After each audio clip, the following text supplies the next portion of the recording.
आपके परिचय में कई लोग ऐसे होंगे जिनके बच्चे माता पिता को मारने में भी कम पड़ते नहीं हैं। आप सब लोग बताना मत, पर अपने अंदर अंदर सोच लो कि गुरुजी सही कह रहे हैं महाराज, हमारे उसको ही देख लो है, हमारे चुल्लत को देख लो, चुल्लत को है क्या क्या कर रहा है आंटी के साथ में, अंकल के साथ में, यानी कि मारने को भी कम नहीं है वो। ये सोचा थोड़ी था कि वो ऐसा करेगा। बोलो, दारू पीता है, जुआ खेलता है, गुटखा खाता है, झूठ बोलता है। अब ऐसा कौन सोचेगा माँ बाप कि ऐसा ऐसा करेगा? ये लोग तो ऐसा सोचेंगे अकेला बेटा है, इसके सारे अपनी नैया पार हो जाएगी, ये अपने को तार ले जाएगा और तीर्थ कराएगा, केदारनाथ बद्रीनाथ सब जगह ले जाएगा, हाथ पकड़ेगा, कहीं हम पहाड़ से गिर ना जाए संभालेगा, चला नहीं जाएगा तो कंधा देगा। ये सब सपने रहते हैं, पर सारे सपनों पे पानी फिर जाता है। कब? जब आदमी अपने ऊपर डिपेंड हो जाता है, स्वयं की इच्छा से जीवन जीता है, तब। मैंने प्रातःकाल यहाँ सुबह बैठा था, सुबह एक बच्चे ने दीक्षा ली, होगा 18-19 साल का। सुबह चर्चा होगी उस बच्चे से, तो मैंने ये कहा कि जब गालों पे और यहाँ थोड़े बाल आने लगते हैं तब आदमी राक्षस हो जाता है। जैसे ही बाल उगने लगते हैं उसके दिमाग में शैतान आ जाता है, राक्षस आ जाता है। अगर बाल उगते समय पर किसी भी बच्चे को अच्छा गाइड, अच्छा गुरु, अच्छा टाइम, अच्छा माहौल मिले तो ही वो बच पाएगा, अन्यथा वो राक्षस बनने से बचने वाला नहीं है। अच्छा बोलो, आप सच बताओ, आपके खाने में थाली में बाल आ जाए 2-3 तो आप तो बाल देख के राक्षस बन जाते हैं, और नाक पे बाल आ जाए तो कहना क्या। थाली में 2-3 बाल आ जाए एक साथ तो मुझे नहीं लगता कि तुम देवता बने बैठे रहोगे। मुझे पूरा भरोसा है कि बिना गाली गिलौज के पत्नी को छोड़ने वाले माफी नहीं मिलेगी। एक बाल की माफी मिल भी जाती, पर 3 आए ना एक साथ थाली में, तो फिर माफी कैसी? तो आप ही राक्षस हो जा रहे हैं।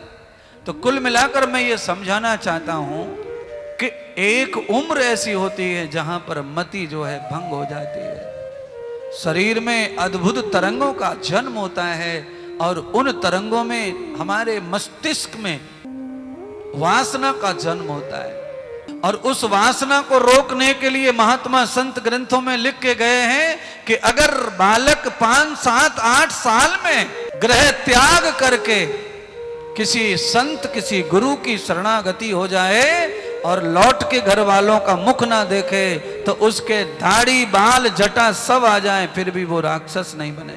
उसको माहौल मिल जाएगा, उपदेश मिलेगा, सोहबत बदल जाएगी, संगत बदल जाएगी। और इसका जीता जाता उदाहरण, इसका जीता जागता उदाहरण है हमारे पूर्व संस्कृति में पढ़ने वाले बच्चे और गुरुकुल, ऋषि परंपरा, शिष्य परंपरा, गुरु परंपरा।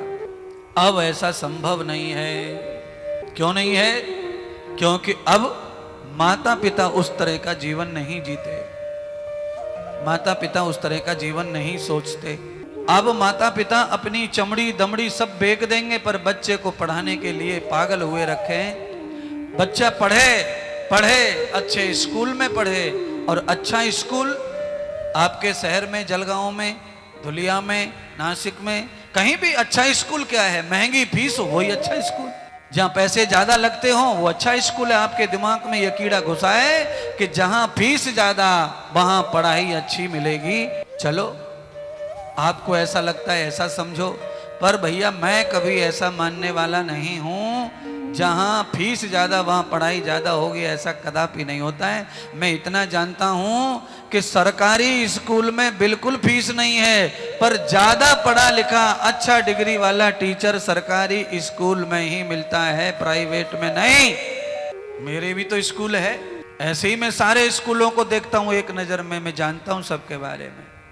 पर सरकारी स्कूल में एक बाउंड्री है, एक लाइन है, एक गाइडलाइन है। उस लाइन का मतलब है इतना पढ़ना अनिवार्य है, इतनी शिक्षा जरूरी है, तो ही सिलेक्शन होगा, ट्रेनिंग देकर आता है सरकारी स्कूल का टीचर, प्राइवेट स्कूल का टीचर कोई ट्रेनिंग नहीं देकर आता।